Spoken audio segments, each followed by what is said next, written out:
Dedico esse relato aos meus alunos de administração. Olá, sejam muito bem-vindos ao canal Relatos Assombrados. Hoje você vai conhecer um dos casos mais macabros, cruéis e perturbadores já registrados no Brasil. Uma história real que mistura loucura, rituais, obsessão e assassinatos em série. Um caso tão bizarro que parece uma lenda urbana, mas era realidade. Prepare-se para ouvir o relato sombrio sobre os irmãos necrófilos de Nova Friburgo. Um caso que chocou o país nos anos 90, envolvendo assassinatos brutais, necrofilia e uma caçada policial que entrou para a história. Tudo começou em 1991, na tranquila zona rural de Nova Friburgo, interior do Rio de Janeiro.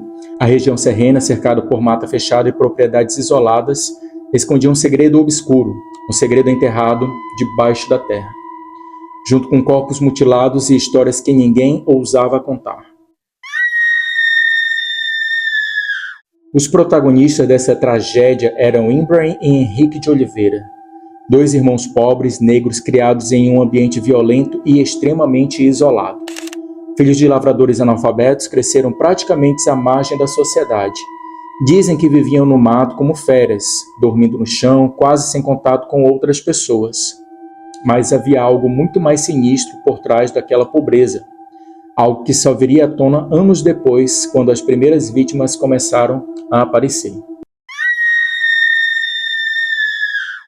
A primeira morte suspeita ocorreu em fevereiro de 1991. Uma mulher moradora da região foi encontrada morta em condições bizarras. Seu corpo estava mutilado e havia sinais claros de necrofilia. A população ficou em choque, mas a polícia tratou como um caso isolado. Até que outra mulher apareceu morta e depois mais uma.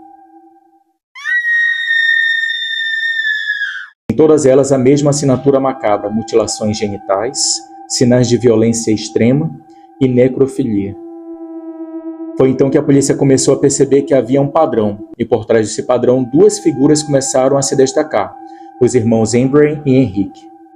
Moradores relataram que eles eram estranhos, evitavam contato com as outras pessoas e tinham um olhar vazio, inquietante e macabro. Ibrahim, o mais velho, era descrito como manipulador, frio e controlador. Henrique, o mais novo, parecia submisso. Alguns diziam que ele sofria de distúrbios mentais e que o irmão o dominava completamente. Segundo os relatos posteriores, Ibrahim acreditava que precisava realizar rituais com os corpos das mulheres para alcançar poderes espirituais, um delírio obscuro alimentado por anos de isolamento e loucura. Mas a verdade era mais horrível ainda. Os dois estavam matando mulheres e depois violentando seus corpos sem vida. Durante 4 anos, de 1991 a 1995, os corpos foram surgindo sempre em locais ermos com os mesmos sinais. Foram 8 vítimas oficialmente reconhecidas, mas os investigadores acreditam que o número real pode ter chegado a 22. Mulheres, uma criança e até mesmo um homem. Ninguém estava a salvo. A polícia local, despreparada para lidar com crimes dessa natureza, demorou a agir. Quando finalmente perceberam a gravidade do que estavam enfrentando, os irmãos já haviam sumido na mata. Começou então uma das maiores caçadas humanas da história do estado do Rio de Janeiro. Mais de 700 policiais, incluindo BOP, participaram da busca. Helicópteros, cães farejadores e equipes de elite vasculharam a mata por meses sem sucesso. Moradores viviam com medo. Muitos diziam que os irmãos tinham feitiço no corpo e que não seriam pegos por métodos comuns. Outros juravam que viam sombras andando à noite, vultos na floresta, luzes estranhas. A região se encheu de histórias, de lendas e de pavor. Os irmãos, segundo se descobriu, viviam escondidos como animais em buracos no chão, alimentando-se de frutas e até carniça, dormindo cobertos de folhas. Mas a fuga não duraria para sempre. Em dezembro de 1995, a polícia encontrou Ibrahim escondido em uma toca, em meio à mata fechada. Ao ser cercado, ele tentou fugir, mas foi baleado. O detalhe mais perturbador? Ele estava completamente depilado, usando apenas uma calcinha rosa. O corpo, segundo os policiais, parecia purificado. Era como se ele estivesse se preparando para algum tipo de ritual final. A morte de Ibrahim não trouxe alívio à população. Henrique ainda estava foragido. Só em junho de 1996, meses depois, é que ele finalmente se entregou. Apareceu em uma delegacia magro, sujo e dizendo: eu não aguentava mais fugir. Meu irmão me obrigava. Ele era o culpado. Henrique alegou que foi manipulado, que só fazia o que Ibrahim mandava.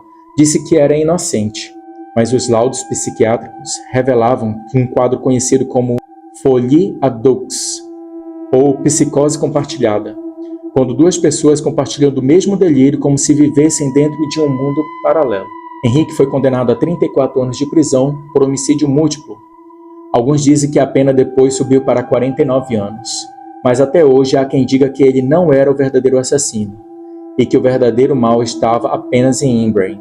O caso dos irmãos necrófilos virou documentário, reportagem em livros e até inspirou um filme nacional macabro lançado em 2020. Mas mais do que isso, virou uma lenda sombria na região serrana do Rio. Muitos moradores juram que os espíritos das vítimas ainda rondam a mata. Outros dizem que ouviam vozes e até choros à noite vindo das antigas trilhas onde os irmãos passavam. E alguns acreditam que o mal que existia em Ibrahim ainda existe por ali, como uma sombra esperando a próxima alma fraca o suficiente para ser possuída. E vocês já tinham ouvido falar dos irmãos necrófilos de Nova Friburgo? Deixa aqui nos comentários o que você achou desse relato. Curte esse vídeo, comenta. E eu tenho um recado muito especial para vocês, meus queridos alunos da turma de terça-feira de administração. Curte, compartilha e comenta aí o que vocês acharam do vídeo de hoje, tá bom? Muito obrigado, boa noite e até a próxima. Tchau!